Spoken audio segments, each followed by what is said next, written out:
नीलाचल इस्पात निगम लिमिटेड पक्षर कांटीपुर ग्राम नूतन अंगनवाड़ी केन्द्र निर्मित।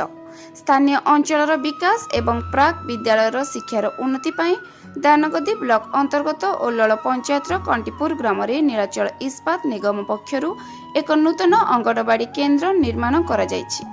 एही नूतन केन्द्र को NINL परिचालन निर्देशक एवं मुख्य निर्वाही अधिकारी पद्मपाल स्थानीय अंचल उत्सर्गीकृत करथिले। एही अवसर रे ओल्लल sarpanch Laxmipriya Jena, NINL chief human resource officer Animesh Samant एवं Tata steel foundation Kalinga Nagar impact cluster मुख्य देवांजन मुखर्जी समेत स्थानीय ग्रामवासी समेत NINL और टाटा स्टील फाउंडेशन वरिष्ठ अधिकारी माने उपस्थित थिले।